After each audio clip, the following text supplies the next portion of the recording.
Good evening again, guys. As you can see, the sun's just starting to set. Date today is the 9th,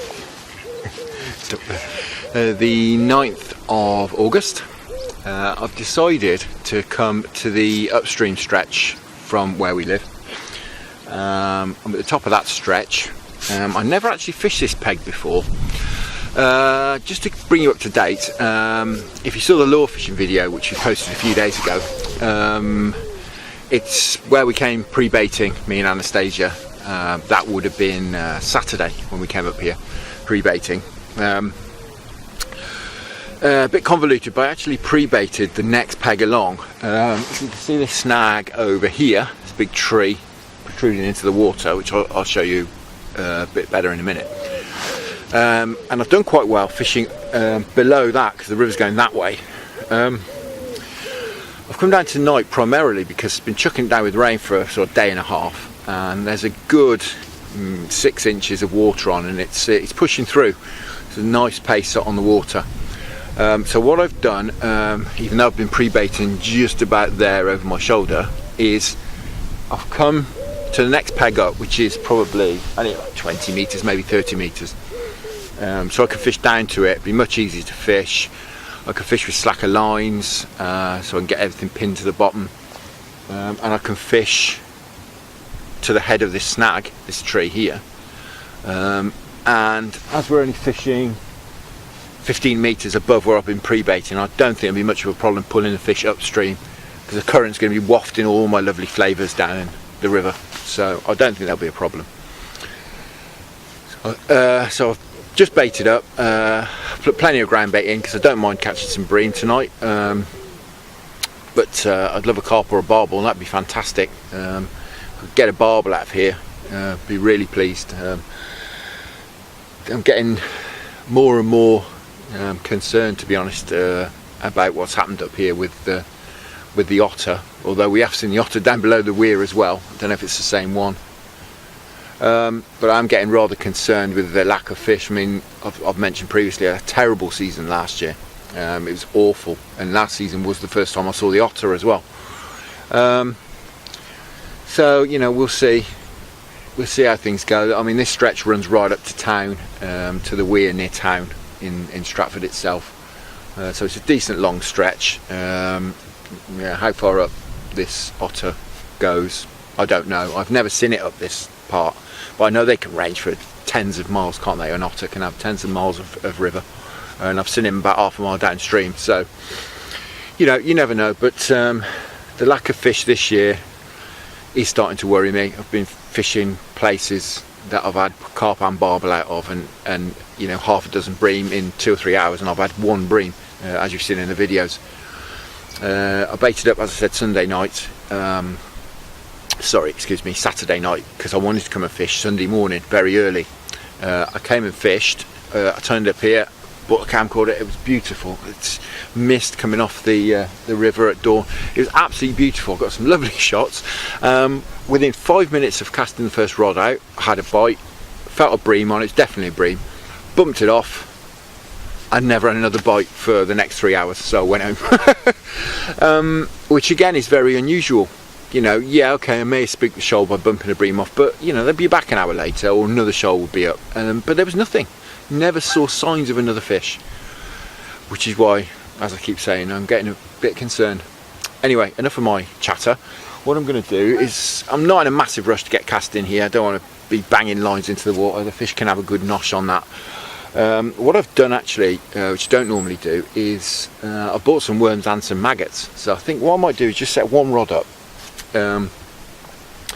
stick a lead on it, and just perhaps go and drop a lobworm in a few spots before I start chucking stuff out here.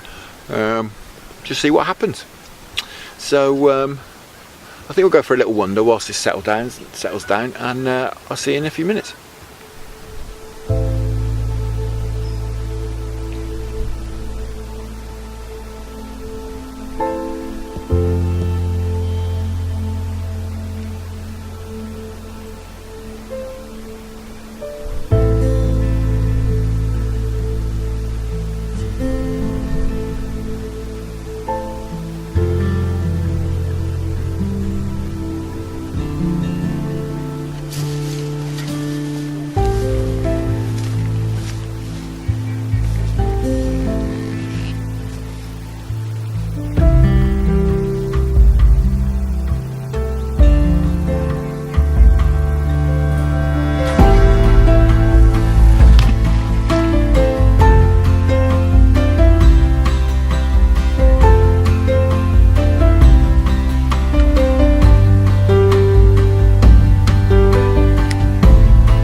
Oh, With the lid on. come Oh, on, no.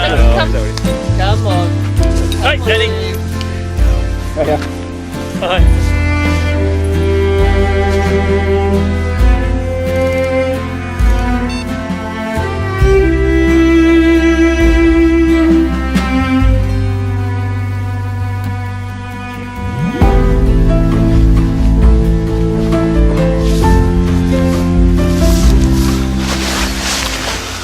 Although it's a little bit promising in the midst of all that chaos of dogs and people.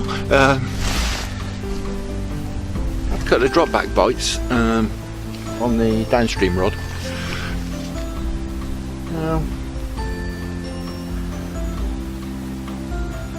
If it was just a feeder settling, it'd be dropping back quite that far.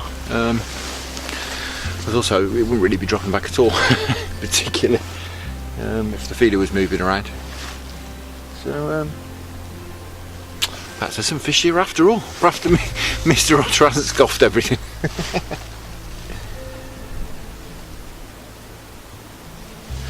We'll see. Anyway, I'm going to get the other rod out. I'm going to get the 3 rods out. As you probably gathered, I had a quick walk around. But as I say, as you probably gathered, there's a public footpath that runs along here, so I couldn't go too far from all the gear, and I wasn't going to cart all this gear around with me. So I had a quick look around, but there was nothing ideal where I could drop a lobworm into. There's more pegs suitable for that, sort of 100, 200 metres down there, and I wasn't going to get that far from the gear. So anyway, things are looking reasonably promising, so fingers crossed, you might have someone out.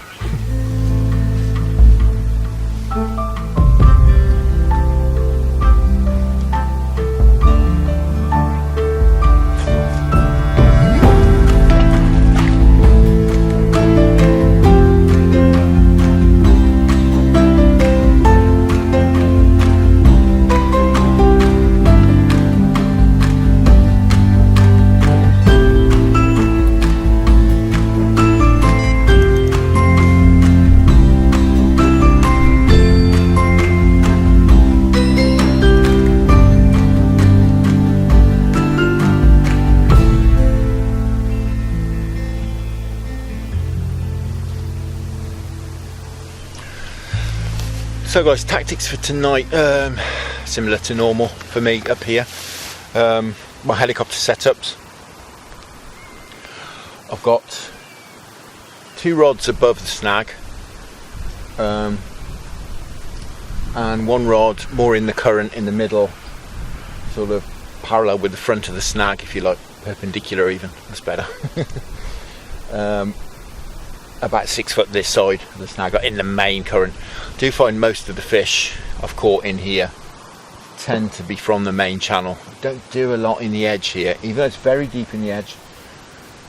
They seem to like that deep channel in the middle, the centre sort of half of the river, if you like, from a quarter of the way out to 3/4 of the way out. Similar to canal, I guess. Baits I'm using at the moment, I have Pacific tuna on. That's on the rod that's in the middle of the river, because Pacific tuna is quite a sweet bait. I don't know if you've never used it. It's obviously it's tuna flavour, but there's a sweet tinge to it as well. So I've put that in the middle of the river, more sort of geared towards the bream. And I've got a 4G squid and a TG active, are the ones in front of this snag, for obvious reasons, you know, barbel like them. I'm expecting there would be a barbel in that snag. I've had one out of there probably 2 summers ago now, not last year, year before, about £8 or £9.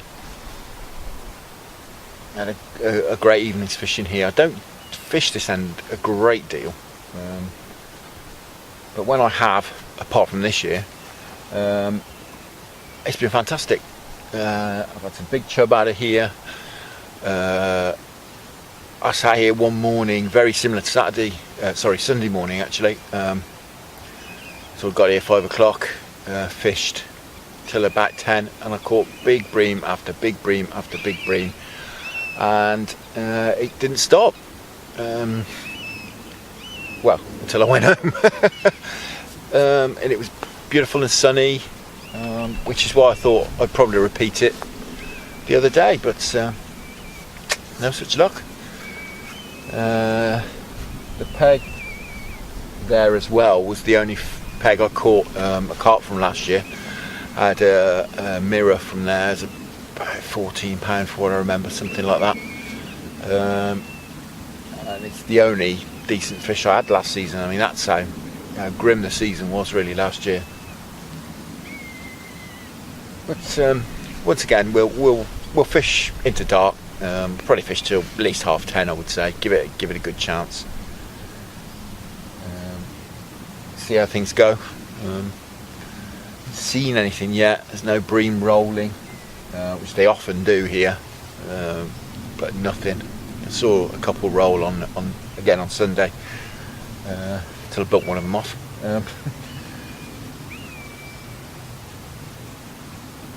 My rod tops are twitching. That's a good sign. Some twitching going on. So there's definitely some fish down there. What I've done as well in the current today, I'm fishing. I'm obviously not fishing on method feeders. For those of you who haven't seen my videos before, generally like to fish method feeders because I like to fish helicopter rigs. This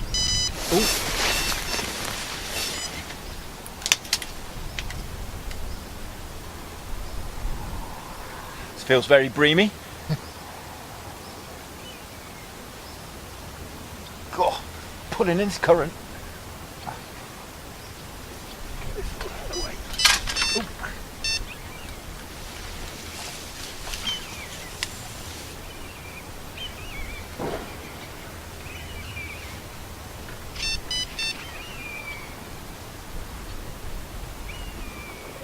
Pretty sure this is a bream, guys, but it's a good start.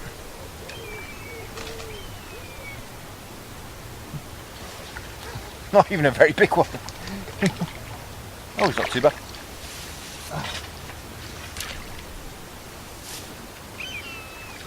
Oh. And after all that, it's dropped off at the edge. Well, let's hope that doesn't have the same result as Sunday. Anyway, that's a great start.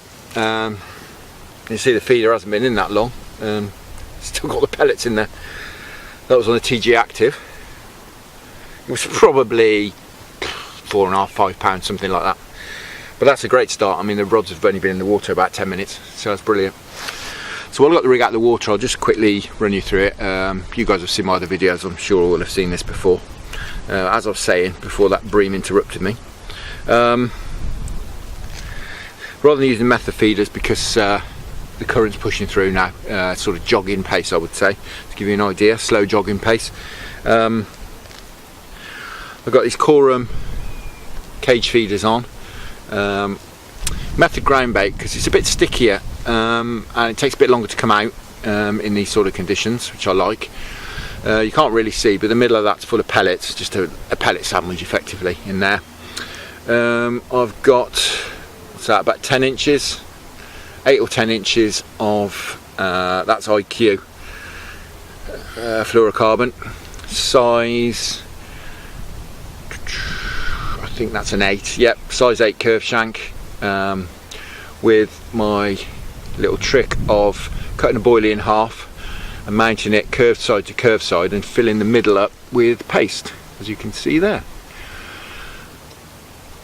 I've got just a little bit of shrink tubing on the hook, just to, I think they call it blowback style, don't they? And a little liner at the top, just to kick out the, make the hooking angle a bit more aggressive.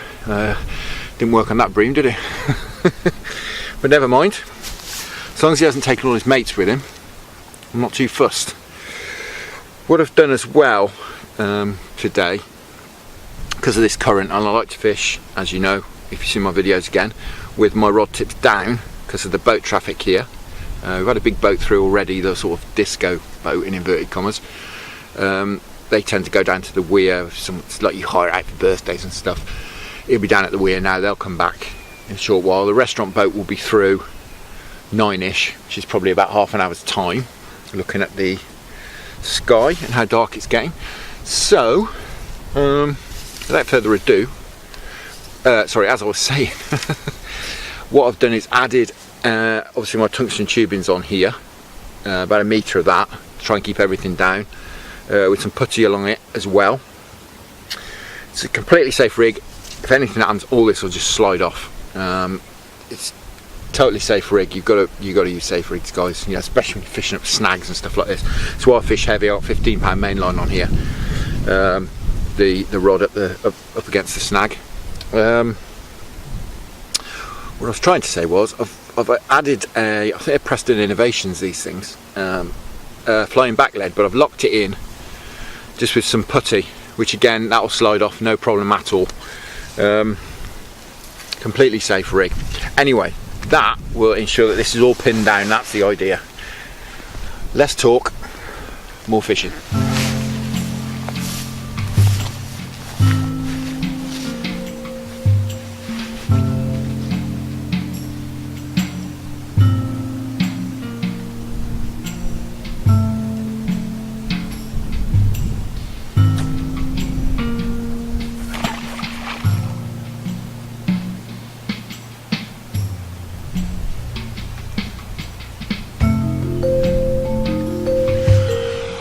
Well, we're starting to lose the light properly now, guys. It's about 8:30, I think. If I show you down here, you've probably seen before my I like to use the Fox swingers, micro swingers I think they're called. This is what I was saying in my other videos. Yeah, I can alter that, the weight that slides up and down, I can alter that to suit the conditions. It's ideal example here. Got the weights, as you can see, probably about a third of the way along, but they're actually pulled further down on the rods that are going across the current. The one that's downstream needs a lot less weight to stop the bobbin rising, so they're really adjustable, great for this sort of work. I mean, obviously you're fishing the tidal Trent or the Severn, they're probably not going to be much use, but for the conditions we get here. Oh, there we go again. Have to watch that in the dark. I'm gonna have to hurry up as well because I can hear the restaurant boat coming. Well, this is a Bream again, I'm short. God, I got pulling this current, and that would come off as well.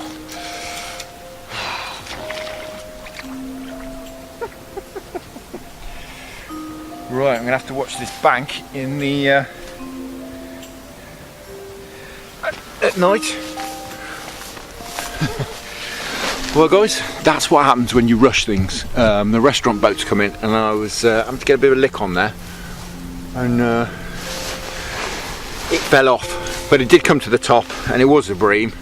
Again, as long as he didn't take all his mates with him, I'm not too fussed, and the last one didn't, so you never know. But getting some Bream bites in the light here, it's a really good sign. Really good sign. I'm very upbeat. I'll be even more upbeat when this lot have cleared off.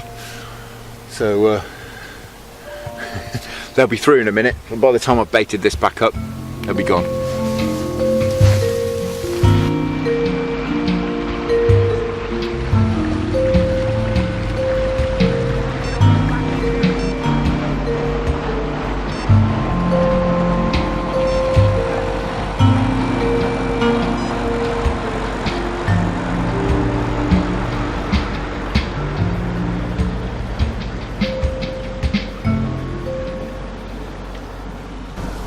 Well, things are looking really good.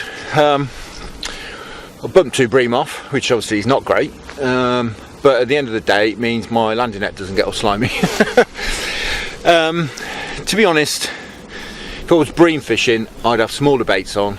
I would probably have running rigs on as well, but I'd definitely have smaller baits on, smaller hooks. That one then, I had size 6 on, with one of my paste filled boily pellety looking things, which is probably 1 inch long, so you know, I'm not surprised I'm bumping them off really. But why I'm encouraged is, firstly, there's fish here. The otter hasn't ate everything. Secondly, this water that's gone in the river has obviously switched the fish on. To have 2 bream before the sunset is great. So if we're going to get anything other than a bream, I think tonight's probably the night. I was actually popped into the tackle shop, local tackle shop. We've got a fantastic tackle shop on the Evesham Road in Stratford. Scroobies. It's run by a guy called Ali. Brilliant, great bit of knowledge. If you're ever fishing the Stratford area, you want to get in there, get some local information off him. I was talking to him, and he was saying that one of the guys he's been working with, because he does bit of plumbing on the side, he was saying that one of the guys he knows, he's been working with, has actually been fishing at the back of one of the houses that backs onto the river, only not even a quarter of a mile up there. He's fished a few evenings. He's had some barbel out up to sort of £9. So I'm really hopeful now, from what's happening down here. You know, it's great that he's had some barbel out up there. Fantastic. Obviously there's some barbel in the stretch.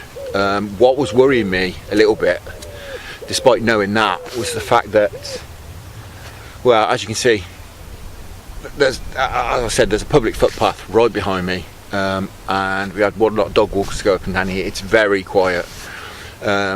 This runs all the way up to the stretch you saw me baiting at the beginning of the season, which is not far above the lock, and from this field all the way down there, which is probably best part of half a mile, is so quiet.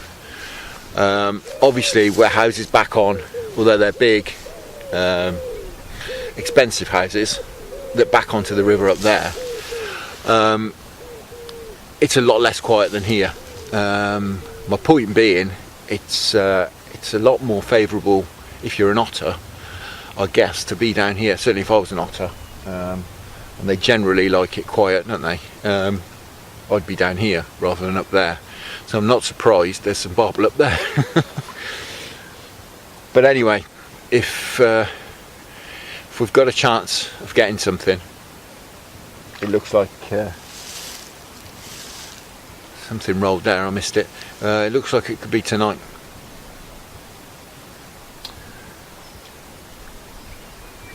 Both those bream actually came from in front of that snag.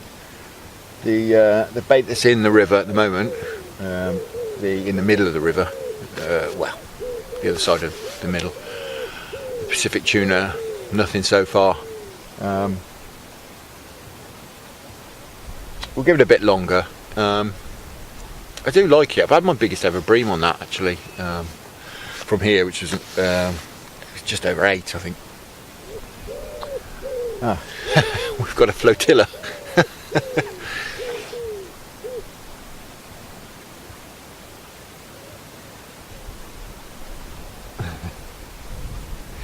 They're right on a mission, they are.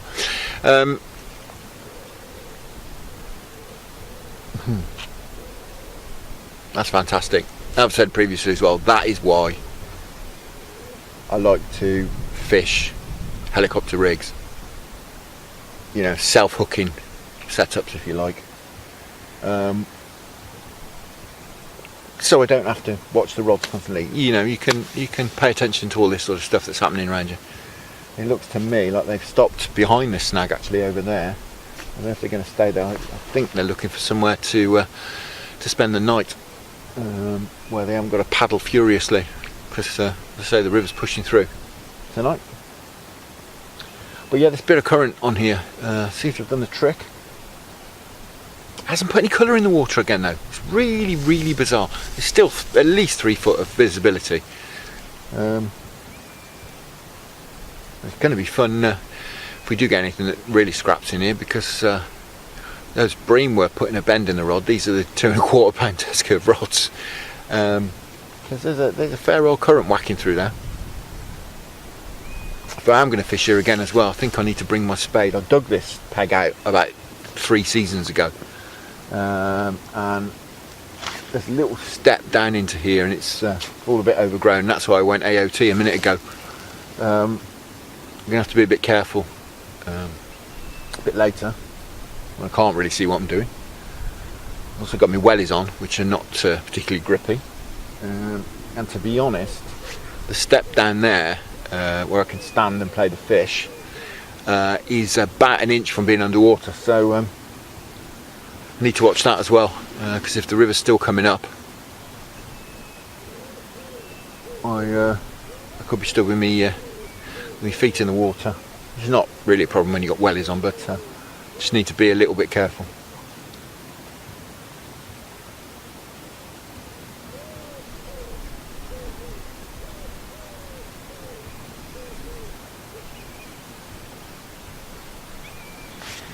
Oh, the midges are going crazy again tonight.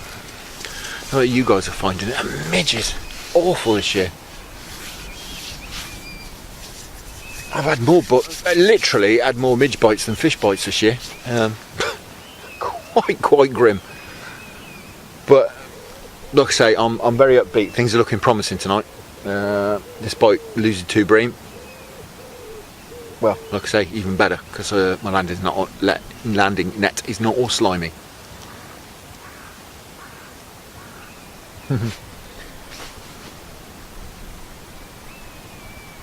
This closest rod's banging away. The bobbin's dropping back. These bream have obviously got their head down, which is great, because I'm sure they attract other fish in. They're going to be digging around in that ground bait and sending it up into the current. It's going to be washing off downstream. There's a load of overhanging trees down here as well on the other side. It's pulling about that bobbin in.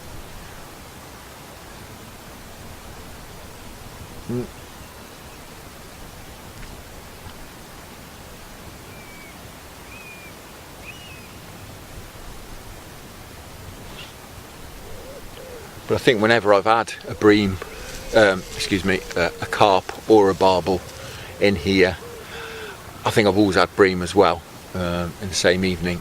I don't think I've ever just caught a carp or a barbel. There's always a few big bream scattered in there as well, so it is a good sign.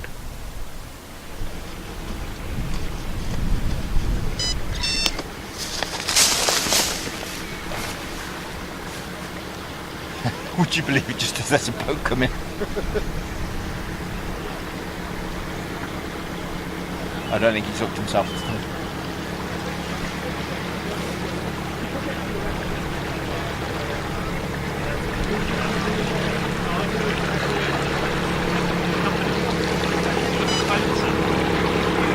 Lost a little bit of weight. Over the line, yeah.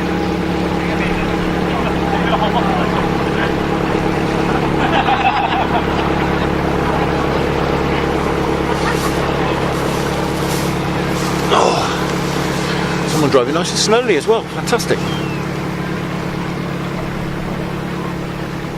And once again, I mentioned this before, guys, but because I've got my tips down, got everything pinned to the bottom. No back legs. I can't be doing with back legs. But I've got these flying back legs locked in. Everything's pinned down over there, and it's a reasonable depth over there. I think it's probably about 10 foot. Boats can go over the top, no problem at all. God, I had visions then of what would probably be 2 seasons ago. I was fishing only 300 metres down that way. It's a private stretch. I know the guy, and he let me fish there. And I was fishing there, and the restaurant boat was chugging its way towards me, and it was probably 40 metres from me, and the rod screamed off. Picked it up, connected. It was obviously a carp. Battling this thing away, and it was shooting downstream straight towards the boat, and I just thought, I've got to stop it. I've got to stop it. So I put the brakes on as much as I dare, and it just kept going and kept going and kept going. And I just thought, I've got to stop it. If it gets under that boat and the line's under tension and catches on the bottom of the boat, you know, I'm going to leave a load of gear in a cart, and I can't do that. So I really put the brakes on, and anyway, off it came, straight in the hook. But there you go, no names, but I didn't buy any of those hooks again.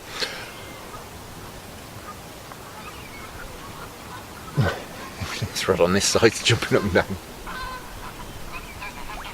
Oh, the geese are leaving. They obviously don't like it down here.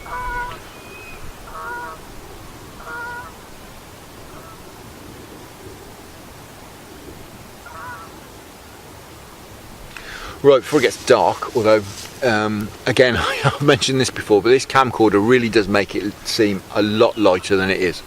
The sun has well gone down now. It's really starting to get dark. It is just before 9 o'clock. So, you know, I can still see, but it's definitely starting to get dark. But on the camcorder here, looks like the sun's out. Anyway, I'm going to have a bit of a tidy up. Again, being organised when you're fishing at night, as we all know, makes things a lot easier, especially when you're like me and you don't use a torch unless you really have to, or just a bait up. So I'm just going to have a quick tidy up. Okay guys, what I'm going to do, I've just changed this rod, the downstream rod that was on the Pacific tuna. I'm just changing it over because it's not doing anything at all yet, and you know, the other two rods have, so I was bringing it in and I was thinking, oh, let's give it a change. What I'm going to do is I'm going to put one of my old favourite salty squid wafters on. Slightly different rig this time. What I've done is, if you've seen any of the previous videos, I tend to use D-rig when I'm using wafters. Just to make life a little bit easier, is what I've done is gone over and I'm trying using some bait screws. So I've got a bait screw with a ring on it, if you can see there. I've got a bait screw with a ring on it that is running between two hook stops, effectively. So it's exactly the same as a D-rig. That'll lie flat, the hook will lie flat, and this wafter will just sit above it like that. If you can see that there. That's the idea. This has still got plenty of movement on it, especially in this current. It should be wafting about, literally. I'm going to nibble the sides off this as well, just so that the smell leaks off it a bit better. Again, very short hook link, well, short for me, maybe 8-10 inches, fluorocarbon hook link, and you know, done really well on these things, so we'll give this a go. We'll put a couple of, they don't do matching pellets for these, so just break up a couple of boilies, put that in the middle of the feeder, and see how we get on with this. As I say, done really well on these things. Certainly chub really like them. There's a big old chub under that tree. Wouldn't mind catching him.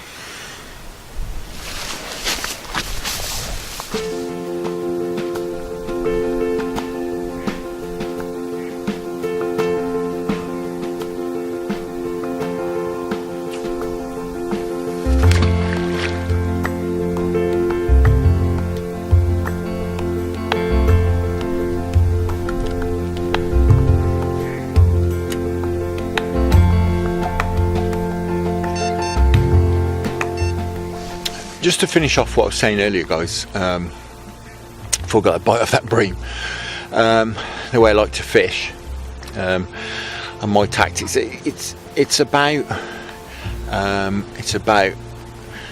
self-hooking rigs. I like to use a shorter hook link as possible for that reason. You know, the shorter the hook link, the better the self-hooking properties of the rig work. But obviously, the idea behind longer hook links is to keep the feeding fish either from spooking on your feeder or from spooking on your line that's coming up from the feeder at an angle to your rods, which is why I've come about this way of fishing. Rod tips down, so there's less of an angle. Obviously I can do it here because there's not that much flow, You know, it's not like the weir or something. You know, I can easily at the moment, I mean, I've got 2 ounce feeders on here and they're holding bottom, no problem at all with my tips down. It's not a problem. That lessens the angle to the feeder. Also got that metre of tubing and some putty, and at the moment a flying backlet on there, so there's probably ½ an ounce at the top end of that length of tubing, which is helping to hold things down. Also, it's tubing, not line, which I'm sure will feel a lot different as a fish brushes against it, maybe like a piece of weed. I like to use method feeders when I can, not because I put the bait in it and I use a method style, but because when the ground baits come off and the pellets that I've squashed on it have come off, there's nothing there for the fish to rub against, brush against, spook off. You know, I've done a lot of research, if you like, at the pool I fish in Henley, which is full of carp and barbel. I fish in the edge there, I watch the fish, watch what they're doing. I mean, the carp in there are very wise to rigs, they're really, really clever fish. The barbel not so much. But I want to put a feeder in there, and honest to God, the carp wouldn't even come in the swim. They wouldn't come within 2 meters of a swim feeder. Now, I'm not saying the fish in here are the same as that, but they're not stupid. So, you know, I had all these things up in my head and I've come about this way of fishing. There's current in here tonight, obviously, so I've had to put the bigger feeders on. I haven't put longer hook links on because I have got that tubing, I've got everything pinned down. It's all gone a bit quiet for now, but not overly surprised. I've bumped 2 bream off. So, oh, saying that. Oh, I think that's a bream. And that's on the salty squid that I've just put out.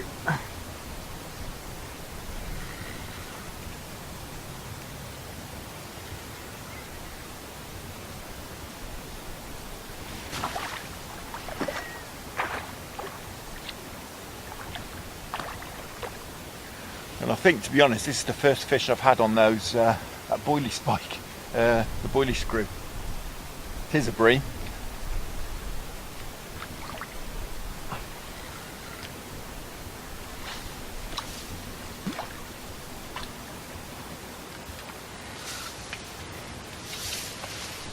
Oh, I see if you can sneak him out without disturbing the other rods.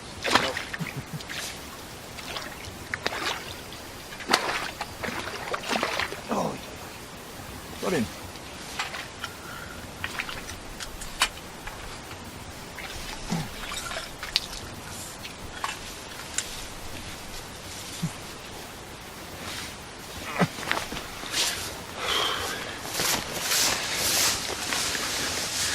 Well, finally one hits the net. It's probably a good 5, I would think. Let's have a look where he's hooked. Oh, careful, careful, careful, careful. You're not very happy, that's for sure.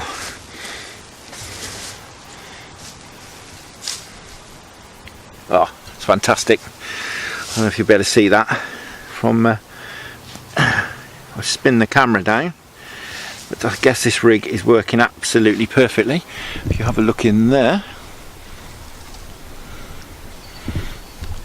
if I zoom you in, you will see that he's nailed right in the middle of the bottom lip.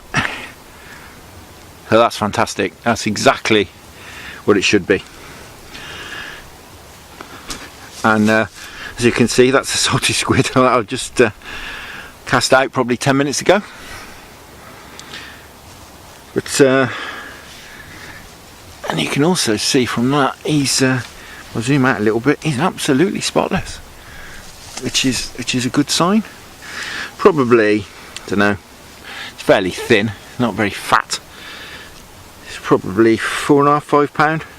Looks pretty much like the one I lost, but it's absolutely fin perfect. That's really, really, really good news. Beautiful. A little bit of a split in his tail there, but that's fantastic.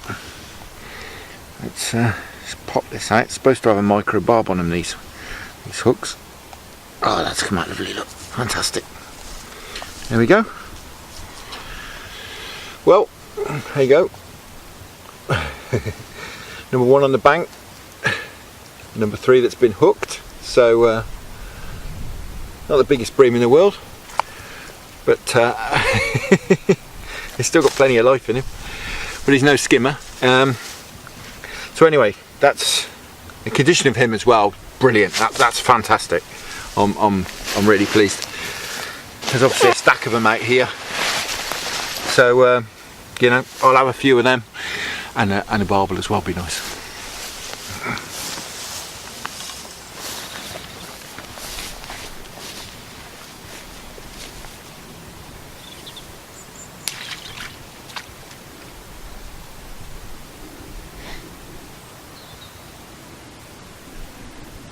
I think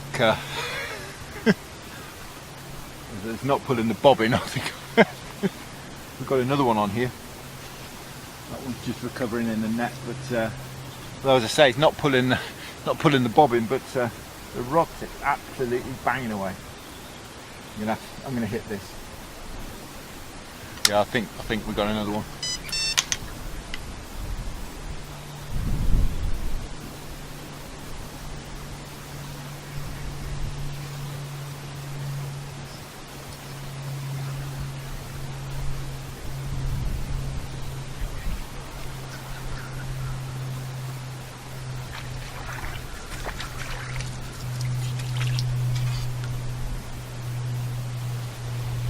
I think that was just a small one. He'd managed to get me around a branch or something, but we got all the gear back, no problem. He wasn't even pulling the bobbin up, but the tip was banging and banging and banging. Anyway, this is brilliant. It's fantastic. This is exactly how this place used to fish. It's all bream, I'm sure, but I don't mind at all. Not a problem.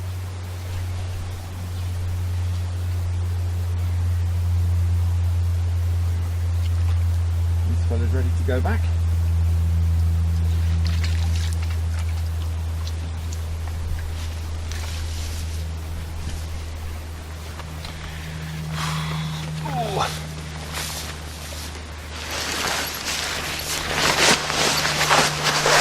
Yeah, I'm going to have to be a bit careful down here, guys. It's getting wetter and wetter. I think the river's still coming up a little bit. I've got my wellies on, so it's not a problem, but it's getting muddier and slippier down there, so it's you know, it's 4 foot deep at the edge. I don't fancy a swim, not in the slightest.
Well, guys, that's fantastic. It's now probably at 9:15, 20 past 9, just 20 past 9. We've got the place to ourselves. That's the Countess of Evesham, the restaurant boat. They've gone back. The disco boat's gone as well. So that'll be it for tonight. just about to cast this salty squid rod back in, but I'm just going to wait a couple of minutes, just let the current return back to normal. But things are looking good. I mean, that's one on the bank, but we've had 3 bites. I'm not too fussed about not catching the bream, to be honest. I'm not bream fishing. I was fussed about it Sunday morning when I was bream fishing. I'm not fussed about it now. It's if they drop off, they drop off. You know, I know as well that this rig that I've only just started using with this bait screw, that's fantastic. That bream was nailed right in the middle of the bottom lip,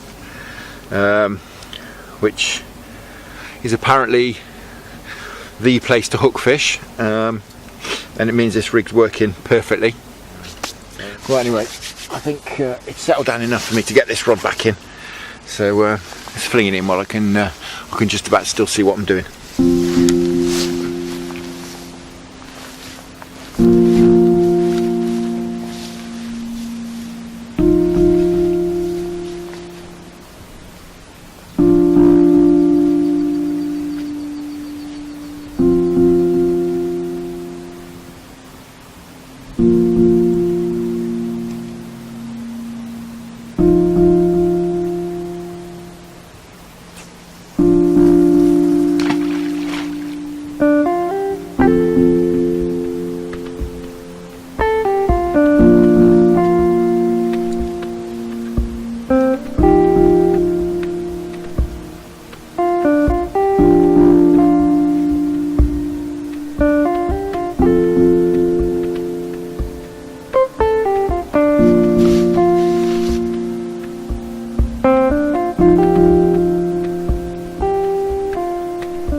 Well guys, just about to go home, just about to reel the last rod in, and had a bite.